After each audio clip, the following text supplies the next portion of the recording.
Hello friends, welcome to our channel MP Gyan Station. This is Manish Srivastav. As we had started a series on Indian geography, this is lecture number 18. हमने last lectures में Himalayan drainage system को cover कर लिया था और आज से हम एक नया टॉपिक स्टार्ट कर रहे हैं जिसको कहते हैं पेनिनसुलर रिवर सिस्टम। तो ड्रेनेज सिस्टम का ये सेकेंड पार्ट है जिसमें पेनिनसुलर जो इंडिया है या पेनिनसुला है उसमें फ्लो होने वाली रिवर्स को हम लोग पढ़ेंगे।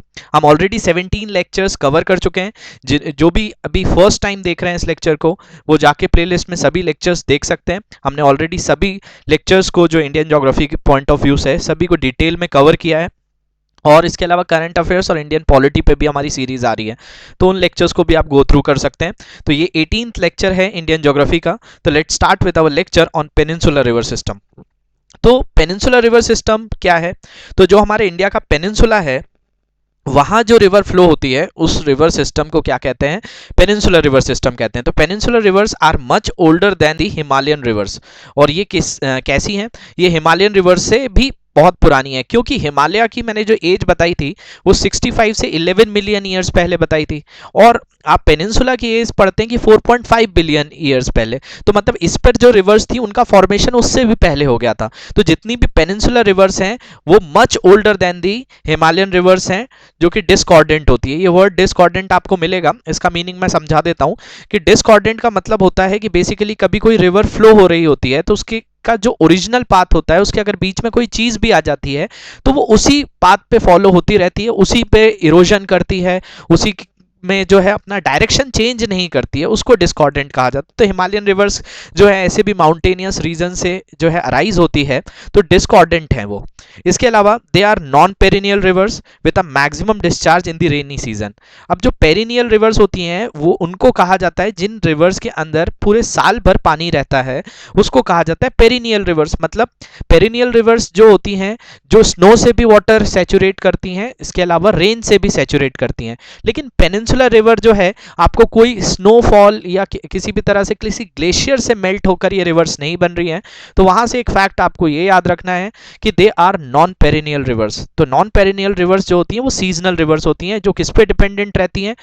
आपका ये जो डिपेंडेंट रहती हैं ये रेनी सीजन पे डिपेंडेंट रहती हैं। मतलब जब भी रेन होती है तो इन रिवर्स के अंदर जो डिस्चार्ज होता है उसका अमाउंट बढ़ता जाता है। तो they are non perennial rivers with a maximum discharge in the rainy season. और इनका मैक्सिमम डिस्चार्ज कब होता है? तो रेनी सीजन में होता है, ये फैक्ट है। इसके अलावा peninsular reverse have reached mature stage. अब रिवर्स की क्या होती हैं? स्टेजेस होती हैं। जैसे आप देखेंगे कोई रिवर जब ओरिजिनेट होना स्टार्ट करती है तो उसकी 3 स्टेजेस होती हैं। 3 स्टेजेस की बात करें तो एक होती है आपकी यूथ स्टेज, एक होती है आपकी मैच्योर स्टेज और थर्ड होती है आपकी ओल्ड स्टेज। अब जो जहां पे रिवर्स ओरिजिनेट होना स्टार्ट करती है वहां पे अगर हम बात करें तो वहां कौन सी जो स्टेज होती है? तो वहां पे यूथ स्टेज होती है। जब रिवर्स का बोला जाए कि ये जो एरिया होता है ये बढ़ने लगता है तो उसको कहा जाता है मैच्योर स्टेज। और जब डेल्टा वगैरह फॉर्मेशन होता है एकदम लास्ट में जब माउथ पे पहुंच जाती है तब उसको कहा जाता है ओल्ड स्टेज। तो जैसे कि एक लाइफ ह्यूमंस की होती है यंग, मैच्योर और ओल्ड, वैसे ही रिवर्स के अंदर भी ये 3 स्टेजेस होती हैं। तो peninsular reverse have reached mature stage, इनको कहा जाता है ये मैच्योर स्टेज में पहुंच चुकी हैं ड्यू टू फ्लूवियल लैंडफॉर्म। क्योंकि बेसिकली क्या होता है आपका जो यूथ स्टेज होती है जहां पे जॉर्जेस का फॉर्मेशन होता है, कैनियन का फॉर्मेशन होता है, ये सब चीजें आपको माउंटेन्स में ज्यादा मिलेंगी। जैसे जितनी भी हिमालयन रिवर्स हैं, जैसे मैंने लास्ट क्लास में जॉर्ज भी समझाया था, उनका फॉर्मेशन मोस्टली माउंटेन्स के पास होता है। तो हिमालयन रिवर्स जहां ओरिजिनेट होती हैं, जैसे आप कभी गंगा का ओरिजिन देखने जाएं, उत्तरकाशी डिस्ट्रिक्ट है उत्तराखंड में, वहां जाएंगे तो आप देखिएगा गंगा एक बहुत पतली सी धारा निकल रही है, वहां से बहुत एक छोटा सा जो स्ट्रीम है वो निकलता है और जैसे जैसे हरिद्वार पे आता है वो स्ट्रीम जो है वाइड होता जाता है। तो जब वो आपका बहुत कम स्टेज होती है, मतलब बहुत स्टार्टिंग स्टेज होती है जहां पे रिवर का फ्लो तो तेज होता है, क्योंकि आपने पढ़ा होगा कि जब भी एरिया ऑफ क्रॉस सेक्शन कम होता है तो स्पीड जो होती है वाटर की ज़्यादा होती है। और जैसे जैसे एरिया बढ़ता जाता है, जैसे इस स्टेज में बात करें यहाँ पे एरिया ज़्यादा है, तो जहाँ एरिया ज़्यादा होगा वहाँ पे आपका फ्लो जो होता है आपका फ्लो कम हो जाता है। जैसे आपने कई बार अपने गार्डन में पानी दिया होगा, तो आप पाइप को अगर दबाते हैं तो एरिया ऑफ क्रॉस सेक्शन कम हो जाता है, तो उस जगह पे आपका जो वाटर का फ्लो होता है वो तेजी से जाने लगता है। लेकिन जब आप पाइप को रिलीज कर देते हैं तो वाटर का फ्लो स्लो हो जाता है। वैसे ही रिवर्स के साथ भी होता है, जब रिवर्स मैच्योर स्टेज में आती है तो उनका जो रिवर का वाटर का जो फ्लो होता है वो थोड़ा सा स्लो हो जाता है। तो पेनिनसुलर रिवर्स जो हैं वो आप समझिए कि मैच्योर स्टेज में है, जहां पे वो वाइड हो चुकी हैं and have almost reach there base level, और वो जो है बेस लेवल पे पहुंच चुकी हैं, और vertical down cutting is negligible. अब ये एक और चीज है कि इनके अंदर जो वर्टिकल डाउन कटिंग होती है, मतलब जैसे कि ये मान लें कि अपन ये माउंटेन से कोई रिवर ओरिजिनेट हो रही है, तो जब ये रिवर ओरिजिनेट होती है तो बेसिकली ये क्या करती है, वर्टिकल डाउन कटिंग करती है, जिसके कारण जॉर्जेस का फॉर्मेशन होता है। वर्टिकल डाउन कटिंग मतलब अब जब जैसे कोई रिवर फ्लो हो रही है तो वो जिस भी सरफेस से निकलती है तो बेस पर एक प्रेशर लगाती है, और प्रेशर लगाने के कारण क्या होता है, जब माउंटेन होता है तो वो धीरे धीरे इरोड होने लगता है, तो उस चीज को कहा जाता है वर्टिकल डाउन कटिंग। अब ये vertical down cutting mostly mountains पे मिलती है जहां पे जॉर्जेस बनते हैं, लेकिन पेनिनसुलर रिवर्स में वर्टिकल डाउन कटिंग नेग्लिजिबल होती है, क्योंकि ये तो प्लेन एरियाज में फ्लो होती है, प्लेट्यू रीजन में फ्लो होती है, तो यहां पे आपको इस तरह से जो है वर्टिकल डाउन कटिंग नहीं मिलेगी। तो peninsular reverse has reached mature stage, जिसको फ्लूवियल लैंडफॉर्म्स कहा जाता है, and have almost reach there base level, और ये बेस लेवल पे होती है, मतलब यहाँ पे समतल जो बोला जाता है उस ऐसे एरियाज पे फ्लो होती है। तो वर्टिकल डाउन कटिंग इसमें नेग्लिजिबल होता है। और ये रिवर्स जो है कैटेगराइज किया जाता है ब्रॉड और शैलो वैलीज। कोई ब्रॉड भी वैलीज हो सकती हैं या शैलो वैलीज होती हैं जो घाटियां कहलाती हैं, उनमें इन रिवर्स को आप मोस्टली फाइंड करेंगे। तो पेनिनसुलर रिवर्स की ये कुछ मैंने बेसिक चीजें बताई हैं। इसके अलावा इनकी एवोल्यूशन की थ्योरी दी जाती है कि 3 major geological events in the distant past have shaped the present drainage system of peninsular India. तो इसके पीछे एवोल्यूशन की 3 थ्योरीज हैं। पहली रिवर्स जो थ्योरी है उसके accordingly rivers that drain into bay of Bengal. अब ऐसी रिवर्स जो बे ऑफ बंगाल वाले रीजन्स पे आकर मिले उनको कहा जाता है आपका ईस्ट फ्लोइंग रिवर्स। ये ईस्ट की तरफ आती हैं, तो ये मेजर जियोलॉजिकल इवेंट्स ऐसे हुए हैं कि रिवर्स ने अलग अलग शेप्स एक्वायर कर लिए हैं। तो एक एक ऐसा शेप एक्वायर करना रिवर्स का that drain into bay of Bengal, जिसमें आपकी बहुत सारी इंपॉर्टेंट रिवर की बात करूं मैं तो यहाँ पे महानदी रिवर का नाम सुना होगा आपने, ये आपका छत्तीसगढ़ में रायपुर से निकलती है। गोदावरी ये नासिक से निकलती है। इसके अलावा कृष्णा ये आपका महाबलेश्वर से। इसके अलावा कावेरी ये ब्रह्मगिर रेंज कर्नाटका से वहां से निकलती है। And several smaller rivers drain south east into the bay of Bengal, और ये फाइनली बे ऑफ बंगाल में आती हैं। दूसरी कैटेगरी की बात करें तो दूसरी कैटेगरी है rivers that drain into Arabian Sea. कुछ रिवर्स जो हैं वो कहाँ जाती हैं, अरेबियन सी में जाती हैं, जैसे नर्मदा, ताप्ती, माही। These are the 3 important rivers flowing west, as well as several small streams originating from Western Ghat flow westward into the Arabian Sea। कुछ छोटी छोटी रिवर्स हैं जो वेस्टर्न घाट से ओरिजिनेट होती हैं और अरेबियन सी में चली जाती हैं, उनको भी हम डिस्कस करेंगे। जैसे इसमें मैं थोड़े एग्जाम्पल दूं तो वराही है, श्रावती है, पुंबा है, पेरियार है, भरत पूजा है। ऐसी कई रिवर्स हैं जो आपकी अरेबियन सी में निकलती हैं और अरेबियन सी में ड्रेन होती हैं, जो वेस्टर्न घाट हिल से ओरिजिनेट होती हैं। थर्ड, अगर इसमें हम लोग एवोल्यूशन के हिसाब से बात करें तो reverse that drain into the Ganges, मतलब जो रिवर गंगा रिवर सिस्टम को बनाती हैं। अब जैसे गंगा में आपने देखा था कि बहुत सारी रिवर्स आपकी पेनिनसुलर इंडिया की भी मिलती हैं, जैसे tributaries of Ganga and Yamuna. जैसे चंबल रिवर को बताया था मैंने कि चंबल ओरिजिनेट कहाँ से होती है, जानापाव हिल्स महू इंदौर के पास से ये ओरिजिनेट होती है, लेकिन ये जाती कहाँ है, गंगा में चली जाती है। तो बेसिकली ओरिजिन होने का वाला पार्ट जो है वो पेनिनसुलर इंडिया में है। बेतवा बात करें ये विदिशा से निकलती है मध्य प्रदेश में, तो ये भी जो है पेनिनसुलर पार्ट से निकल रही है। केन, सोन ये सभी रिवर्स मध्य प्रदेश वाला पार्ट है और मध्य प्रदेश जो है पेनिनसुलर इंडिया का पार्ट है। And the Damodar river flow in the north easterly direction. और जब मैंने पेनिनसुलर प्लेट्यू का लेक्चर लिया था तब मैंने आपको बताया था कि दामोदर रिवर तो छोटा नागपुर प्लेट्यू से निकलती है और छोटा नागपुर प्लेट्यू जो है वो आपका पेनिनसुलर प्लेट्यू का पार्ट है। तो इस तरह से पता चलता है कि कुछ रिवर्स ऐसी भी हैं जो पेनिनसुलर का पार्ट हैं, बट वो जाकर किस में ज्वाइन हो जा रही हैं, वो गंगा में ज्वाइन हो जा रही हैं। तो एवोल्यूशन के बेसिस पर हमने इनको 3 पार्ट्स में डिवाइड किया है। इसके बाद नेक्स्ट चीज मैं बताऊं तो आप यहाँ पे देखेंगे ये रिवर्स को मैंने थोड़ा सा डायग्रामेटिकली बताया है। जैसे EFR1 का मतलब होता है ईस्ट फ्लोइंग रिवर फर्स्ट जो भी है, तो इसमें नंबरिंग के हिसाब से मैंने कुछ रिवर्स को लोकेट किया है। जैसे आपको दिख रही होगी महानदी, इसके अलावा गोदावरी, इसके अलावा कृष्णा, कावेरी, पेन्नार। तो ऐसी कई रिवर्स हैं जो आपकी ईस्ट फ्लोइंग होती है। इसमें आपको ब्रह्मणी रिवर्स भी मिल जाएगी, बैतरनी है, सुबर्ण रेखा है। ये सब रिवर्स जो हैं आपकी ईस्ट फ्लोइंग रिवर्स हैं। और वेस्ट फ्लोइंग रिवर्स में साबरमती आ जाती है, माही आ जाती है, नर्मदा आ जाती है, आपकी ताप्ती आ जाती है। इसके अलावा यहाँ पे अगर हम बात करें इस पर्टिकुलर रीजन में पुम्बा, पेरियार, भरतपूजा, ये कुछ इंपॉर्टेंट रिवर्स हैं जो आपकी केरला वाले रीजन से जो है फ्लो होती है यहाँ पे। तो बेसिकली ये जो है आपके दोनों तरफ इंडिया की अगर हम बात करें तो ये आप जब भी मैप बनाते हैं तो मैप में हमेशा अबव क्या होता है, नॉर्थ होता है, नीचे जो होता है वो आपका साउथ होता है। तो और राइट हैंड जो होता है आपका, कहीं पे भी आप ये 2D डायमेंशन पढ़ेंगे तो ये ईस्ट होता है एंड लेफ्ट हैंड वेस्ट होता है। तो इस तरफ आने वाली जो रिवर्स हैं इनको अगर हम इस डायरेक्शन की बात करें कि कोई भी रिवर इस तरफ आ जाए तो वो हो गई आपकी वेस्ट फ्लोइंग रिवर, ये सब वेस्ट फ्लोइंग रिवर हो गई। और अगर कोई रिवर इस तरफ चली जाए तो उसको कहा जाता है ईस्ट फ्लोइंग रिवर्स। तो इस तरह से आपने रिवर को कैटेगराइज किया है। तो यहाँ ईस्ट फ्लोइंग रिवर्स और वेस्ट फ्लोइंग रिवर्स को मैंने बताया है। अब इनमें डिफरेंस क्या है तो वो भी देख लेते हैं। अब ईस्ट फ्लोइंग रिवर्स जो बताई जाती हैं इनमें कौन कौन सी रिवर्स आ जाती हैं, तो महानदी है जो आपको दिख रही होगी, Godavari, Krishna and the Kaveri are the main east flowing rivers of peninsular India. तो ये सब जो है मेन ईस्ट फ्लोइंग रिवर्स हैं पेनिनसुलर इंडिया की। इसके अलावा अगर हम बात करें वेस्ट फ्लोइंग रिवर्स में तो नर्मदा एंड ताप्ती, ये दो रिवर्स जो हैं नर्मदा और ताप्ती, ये जो है मेन वेस्ट फ्लोइंग रिवर्स हैं पेनिनसुलर इंडिया की।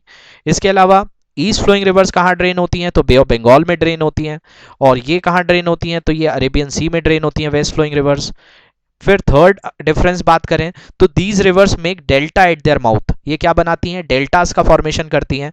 और ये रिवर जो है एस्चुरीज का फॉर्मेशन करती हैं। अब ये डेल्टा और एस्चुरीज में क्या डिफरेंस होता है वो भी हम इस लेक्चर में डिस्कस करेंगे। तो आप बस इतना याद रखिए, ईस्ट फ्लोइंग रिवर्स डेल्टा बनाती हैं, वेस्ट फ्लोइंग रिवर एस्चुरी बनाती हैं। इसके अलावा ईस्ट फ्लोइंग रिवर्स जो हैं these rivers have a develop large tributary system. जितनी भी ईस्ट फ्लोइंग रिवर्स हैं उनके अंदर बहुत बड़ी बड़ी बड़ी ट्रिब्यूटरीज जो है एक लार्ज ट्रिब्यूटरी सिस्टम को फॉर्म करता है, जिसको मैं आपको इंडिविजुअली पढ़ाऊंगा। लेकिन अगर आप वेस्ट फ्लोइंग रिवर्स में देखोगे तो ये devoid of developed tributary system, मतलब इनमें इतना बड़ा जो है ट्रिब्यूटरी सिस्टम डेवलप नहीं है जितना आपका ईस्ट फ्लोइंग रिवर्स में होता है। Their tributaries are quite small in size, तो इनकी ट्रिब्यूटरीज जो है वो रिस्पेक्टिवली स्मॉल साइज में होती हैं। इसके अलावा these rivers flow not through very deep canals। जो ईस्ट फ्लोइंग रिवर्स हैं वो बहुत डीप कैनाल्स वगैरह से नहीं फ्लो होती हैं। ये इसलिए बोला जाता है कि आपका जो पेनिनसुलर इंडिया है इसका टिल्ट ही जो है वो आपका ईस्टर्न साइड पर जाता है, तो ये रिवर्स इजीली फ्लो हो जाती हैं क्योंकि जहाँ पर भी आपको स्लोप होगी, ढलान होगी, वहाँ पे जाता है। लेकिन वेस्ट फ्लोइंग रिवर्स की बात करें तो these rivers flow in trough. अब ये ट्रफ क्या होता है तो आपने ये देखा होगा, इस तरह के ग्राफ्स होते हैं। तो जब इन ग्राफ्स में अगर हम बात करते हैं तो ये अबव पार्ट जो होता है इसको क्रस्ट बोलते हैं, और ये जो डीप वैलीज होती हैं इनको ट्रफ बोलते हैं। तो ये जो रिवर्स है मोस्टली ट्रफ में फ्लो होती हैं, इसलिए ऑपोजिट डायरेक्शन में फ्लो हो पाती हैं।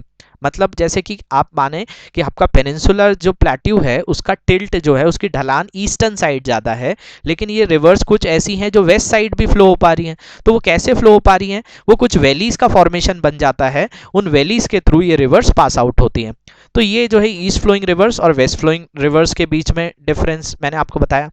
फिर एक और डिफरेंस हम लोग देखते हैं जिसको कहा जाता है हिमालयन रिवर्स और पेनिनसुलर रिवर्स।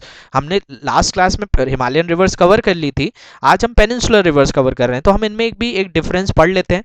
तो सबसे पहला आपकी बात करें हिमालयन रिवर्स की, तो these rivers originate from the lofty Himalayan range and are named as Himalayan rivers. तो ये इनका ओरिजिन जो होता है वो हिमालय से होता है, इसलिए इसका नाम हिमालयन रिवर्स है।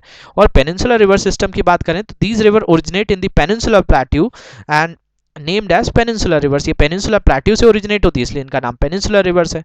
फिर इनकी कैचमेंट एरिया की बात करें, ये कैचमेंट एरिया मैं समझा चुका हूं। तो these rivers have large basins and catchment area.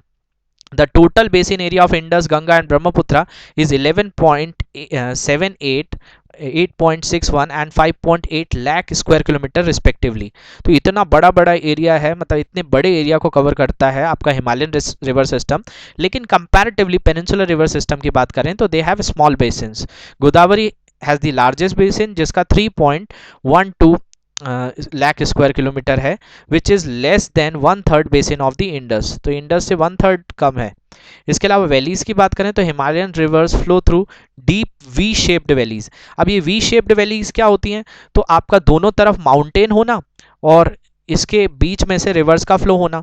तो ये जो मैंने आपको बताया था जॉर्जेस जो बनते हैं, ये वी शेप्ड वैलीज को ही आप क्या कहते हैं, जॉर्जेस बोलते हैं। तो यहाँ पे आपका जॉर्जेस का फॉर्मेशन होता है and these gorges have been carved out by down cutting. जो मैं अभी आपको सबसे पहले वर्टिकल कटिंग का कॉन्सेप्ट समझाया था कि इन ये जो हिमालयन रिवर्स होती हैं इनमें जो है डाउन कटिंग ज़्यादा होती है, तो carried on the side with the uplift of the Himalayas. तो ये जैसे जैसे वाटर फ्लो होता है वो वर्टिकली जो है प्रेशर प्रोवाइड करता है और उसके कारण वी शेप्ड वैली जॉर्जेस का फॉर्मेशन हो जाता है। लेकिन जब पेनिनसुलर रिवर्स की बात करें तो ये कंपैरेटिवली शैलो वैलीज होती हैं, यहाँ पे कम गहरी वैलीज होती हैं, दे आर मोर और लेस कंपेरेटिवली ग्रेडेड वैलीज।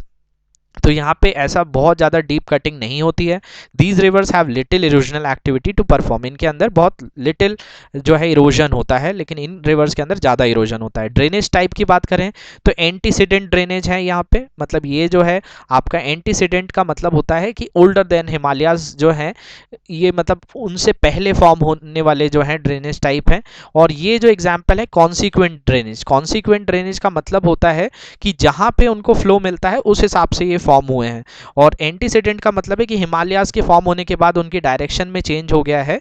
लेकिन कॉन्सिक्वेंट ड्रेनेज को अगर हम बोलें तो कॉन्सिक्वेंट जो है लगातार जो फ्लो होते रहते हैं, जो किसी तरह से आपके लैंड फॉर्म बनने के कारण फॉर्म हुए हैं, तो दीज आर कॉन्सिक्वेंट ड्रेनेज। फिर वाटर फ्लो की बात करें तो Himalayan rivers are perennial in nature. इनके अंदर जो है throughout the year rivers के अंदर वाटर होता है और ये जो है मानसून से और स्नो मेल्ट दोनों से लेते हैं, ये मैं समझा चुका हूँ। लेकिन peninsular receives water only from rainfall and only in rainy season ज़्यादा इनका वाटर फ्लो होता है, इसलिए इनको नॉन पेरिनियल और सीजनल रिवर्स कहा जाता है। और ये जो है लेस हेल्पफुल हैं, यूजफुल हैं इरिगेशन में। स्टेजेस की बात करें तो these rivers flow across the young fold mountains and are in youthful stage. जैसे मैंने बताया था ये यूथ स्टेज में है, लेकिन these rivers flowing in the oldest plateau of the world have reach maturity. तो ये मैच्योर स्टेज में फ्लो करते हैं। इसके बाद एक डिफरेंस था डेल्टा और एस्चुरी का, जो कई बार हमें डाउट प्रोवाइड करता है कि ईस्ट फ्लोइंग रिवर्स क्यों डेल्टा बनाती हैं और वेस्ट फ्लोइंग रिवर्स क्यों आपकी एस्चुरीज बनाती हैं। तो सबसे बड़ा एक कारण है कि जो भी डेल्टा बनता है उसमें जो है आपका जो रिवर का फ्लो होता है वो फास्ट होता है। जब भी रिवर तेजी से फ्लो होती है तो बहुत सारी कटिंग करती है। तो डेल्टास जो होते हैं वो आपके ईस्टर्न फ्लोइंग रिवर से बनते हैं क्योंकि उन रिवर्स का जो फ्लो है कंपैरेटिवली हायर है, और एस्चुरीज जो बनती हैं वो आपकी वेस्टर्न फ्लोइंग रिवर्स हैं क्योंकि उनका फ्लो ही लेस है। अब उनका फ्लो लेस क्यों है, क्योंकि मैं आपको बार बार बता रहा हूं कि जो हमारा पेनिनसुलर प्लेट्यू है उसका टिल्ट किस तरफ ज़्यादा है, उसका टिल्ट ईस्ट की तरफ ज़्यादा है। तो अगर ढलान जहाँ ज़्यादा होगी तो पानी वहीं तेज फ्लो होगा। अब एस्चुरीज वाली जो फॉर्म है वो वेस्टर्न फ्लोइंग रिवर्स के कारण है। तो इनके शेप में भी डिफरेंस होता है। डेल्टा जो होता है ये triangular deposits made by the river at the mouth from delta. तो मतलब ये जो है ऐसा ट्रायंगुलर शेप में बनता है। और एस्चुरीज की बात करें तो शार्प एज, एक ये शार्प एज सा बनता है। रीजन ये आपको दिख पा रहा होगा, ये sharp edge devoid of any deposits is known as estuary. यहाँ पे बहुत ज़्यादा डिपॉजिट नहीं होता, यहाँ पे डिपॉजिट बहुत ज़्यादा होता है। फिर deltas are formed in the region of low tides and coastal plains. अब डेल्टाज का जो फॉर्मेशन होता है वो लो टाइड वाले रीजन में होता है, जहाँ पर भी कम जो है टाइड आती हैं, और कोस्टल प्लेन वहाँ पर आसान रहता है, मतलब वहाँ पे बहुत तेजी से जो है वेवी नेचर नहीं होते, वहाँ पे डेल्टास का फॉर्मेशन हो जाता है। और regions of high tide and rift valleys witness estuary. अब जैसे आप देखेंगे मरीन ड्राइव वगैरह वाला जो रीजन है मुंबई में, वो थोड़ा सा आपका एस्चुरी टाइप का रीजन है, क्योंकि वो जो है आपका वहाँ पे आपको हाई टाइड्स का जो है या रिफ्ट वैलीज का फॉर्मेशन वहाँ पे ज़्यादा मिलता है, तो वहाँ एस्चुरीज मिल जाएंगी। वैसे आपका पूरा जो बोला जाए कि वेस्टर्न कोस्टल रीजन है वहाँ पे एस्चुरीज बनती है, नर्मदा, ताप्ती, ये माही, ये साबरमती, ये सब एस्चुरीज का बनाती हैं। फिर डेल्टास जो होते हैं वो काफ़ी फर्टाइल लैंड होते हैं, ये काफ़ी फर्टाइल होते हैं, यहाँ की जो फर्टिलिटी होती है काफ़ी अच्छी होती है। एस्चुरीज में क्या होता है, बड़ी बड़ी रॉक्स बनती हैं। अब बड़ी बड़ी रॉक्स पे एग्रीकल्चर जो होता है वो फेवरेबल नहीं होता है, तो ये estuaries does not have fertile lands, इनके पास फर्टाइल लैंड नहीं होता है। इसके अलावा गंगा, ब्रह्मपुत्रा, कृष्णा, कावेरी, महानदी ये सब डेल्टा बनाती हैं, और नर्मदा और ताप्ती जो हैं वो एस्चुरीज बनाती हैं। तो यहाँ से मैंने आपको जो है डिफरेंस बताया है कि what is the difference between delta and estuary. इसके अलावा मैं फिर से रिपीट कर दे रहा हूं कि डेल्टा एस्चुरी में कंफ्यूज नहीं होना है। आपका डेल्टा जो होता है इसके अंदर फ्लो तेज होता है। अब फ्लो तेज होने का मैंने रीजन बताया कि टिल्ट जिस तरफ होगा, ढलान जिस तरफ होगी, वहां पे आपको ऑब्वियसली जो है वहां पे वाटर का फ्लो बढ़ जाएगा। तो आपका जो डेल्टा बनते हैं उनमें सॉफ्ट रॉक होती है, सॉफ्ट रॉक होती है, इसलिए ये क्या होते हैं, फर्टाइल होते हैं। अब सॉफ्ट रॉक बनने का रीजन क्या है तो वो भी मैं बता देता हूं। अब सॉफ्ट रॉक क्यों बनेगी, जब वाटर बहुत तेजी से फ्लो होगा तो वो रॉक्स को धीरे धीरे क्रश करने लगेगा, और क्रश करने के कारण वो जो सॉइल्स बनेंगी वो काफी सॉफ्ट बनेंगी। तो इसलिए जो डेल्टाज होते हैं उनमें सॉफ्ट रॉक्स होती हैं, एस्चुरीज में हार्ड रॉक्स होती हैं। एक डिफरेंस ये समझ में आया होगा। दूसरा जो होता है, डेल्टा में जेंटल स्लोप होती है। जेंटल स्लोप मतलब आपका क्या होता है कि ये जो है यहाँ पे थोड़ा सा आप एक बार देखेंगे, जेंटल का मतलब होता है कि जो कम ढलान वाला हो। कम ढलान वाला हो मतलब वहां पे आपका जो फ्लो हो रहा है वो बहुत आराम से हो रहा है, बहुत ज़्यादा ऐसी कोई चढ़ान सी नहीं है, बहुत ज़्यादा कोई ढलान सी नहीं है, बहुत ज़्यादा ऐसे स्टीप टाइप का नहीं होता है। तो ये जो है आपका, जैसे ये जितना भी डिपोजिशन रिवर्स ने लाया है अपने साथ, सिल्ट, स्टोन, ये सब डिपॉजिट करती जाती है रिवर्स जो है सी के पास वाले रीजन में। तो अब जैसे कि हम बात करें कि ये जो है, ऐसा आप यहाँ पे देख लीजिए कि ये जो है यहाँ पे आपका सी वाटर है, इसको थोड़ा सा ध्यान से समझिए, आपको आ जाएगा समझने। ये एक सी वाटर है, इस तरह से यहाँ पे सी है ये पूरा, और यहाँ पे रिवर आ रही है, और यहाँ पे रिवर जो है वो काय में मिल रही है, आपका सी में मिल रही है, ये पूरा सी है। तो इसको ध्यान से देखिएंगे आप। तो ये क्या होता है यहाँ पे, ये चीज कि एक रिवर है जो आ रही है और ये इसके अंदर फ्लो होती जा रही है। अब रिवर के साथ क्या हो रहा है कि छोटे छोटे जो हैं आपके स्टोन, सिल्ट, ये सब भी आते जा रहे हैं। तो ये क्या होता है, इनका डिपोजिशन होने लगता है। अब इनका डिपोजिशन होते होते क्या होता है कि आपका यहाँ पर ये जो रीजन है, ये इनका डिपॉजिट होते होते यहाँ पर एक जो है पूरा लैंड मास बन जाता है। तो ये लैंड मास बनने के कारण क्या होता है कि जैसे जैसे ये वाटर इसके ऊपर प्रेशर डालता है, अब ये जैसे यहाँ पे अगर हम मान लें कि ये रिवर का वाटर इस पे प्रेशर डालेगा तो क्या होगा, ये नीचे और सेटल होने लगेगा। तो सेटल होते हुए ये क्या होता है कि ये धीरे धीरे नीचे जाने लगता है। ये नीचे जाते जाते ये पूरा सरफेस एरिया इनका इक्वल बनता है। तो यहाँ पे आपको जो स्लोप मिलेगी वो ज़्यादा गहरी नहीं मिलेगी। रिवर का वाटर जो है इस पे ईजिली धीरे धीरे जो है यहाँ से अपने रास्ते ढूंढकर अलग अलग वे में सी में जाने लगेगा। तो ये जो ऐसा ये येलो रीजन यहाँ पे जो डेल्टा का हमने शो किया है, इस तरह से ये डेल्टा फॉर्म हो जाता है। लेकिन जब एस्चुरी की बात करें, एस्चुरी जो होता है वो इतने सॉफ्ट रॉक लेकर ही नहीं आता है। तो एस्चुरी में क्या होता है, आपकी बड़ी बड़ी रॉक्स होती हैं। जैसे मैं फिर से एक एग्जांपल के थ्रू यहाँ समझाऊं कि जो एस्चुरी वाला रीजन है, ये समझ लीजिए कि एकदम बैंक है, माउथ है, और नीचे जो है वो वाटर वाला रीजन है। तो वाटर वाला रीजन जो है वो ऐसा है, तो यहाँ पे आपका जैसे कि जो भी डिपॉजिट्स होते हैं वो काय के होंगे, आपके बड़े बड़े रॉक्स के होंगे। तो बड़े बड़े जब रॉक्स बनेंगे, तो बड़े बड़े जब रॉक्स आपके बनते हैं तो आपका क्या होता है, यहाँ पे जो रॉक्स बनेंगे वो आपके बहुत ज़्यादा स्टीपर साइज के बनेंगे। मतलब जैसे कि कोई बड़ी रॉक आकर यहाँ पे हो गई तो यहाँ पे अनइवन सरफेस बनता है। तो आपका एस्चुरी जो है वहाँ पे स्टीपर होती है, ढलान ज़्यादा, जैसे ऐसे स्टीप साइड होती है, जेंटल नहीं होती है। लेकिन एस्चुरी की लेंथ शॉर्ट होती है, जैसे आप इस डायग्राम में भी देख रहे होंगे कि ये लेंथ शॉर्ट है और यहाँ पर एरिया ज़्यादा है। तो इससे ये आपको समझना है कि डेल्टा जो बनता है वो फास्ट फ्लोज के कारण बनता है। यहाँ पे सॉफ्ट रॉक होती है, इसके अलावा एस्चुरी में हार्ड रॉक होती है। इसके अलावा आपका डेल्टा जो होते हैं जेंटल स्लोप्स होती हैं, एस्चुरी में स्टीपर स्लोप होती है। डेल्टा जो होती है लेंथ बिगर होती है और एस्चुरी में लेंथ शॉर्टर होती है। तो होप ये चीज़ आपको समझने आई होगी। अगर आपको कोई भी डाउट है तो आप कमेंट सेक्शन में मुझे बता सकते हैं, और अगर आपको हमारा ये लेक्चर अच्छा लगा है तो कमेंट सेक्शन में उसको भी अप्रिशिएट करिए। और भी कोई चीज़ आपको लग रही है, आपके कोई सजेशंस हो तो वो भी हमें कमेंट सेक्शन में बता सकते हैं। इस लेक्चर को ज़्यादा से ज़्यादा शेयर करिए। नेक्स्ट लेक्चर में मैं ईस्ट फ्लोइंग रिवर और वेस्ट फ्लोइंग रिवर को भी कवर करूँगा। Thank you very much.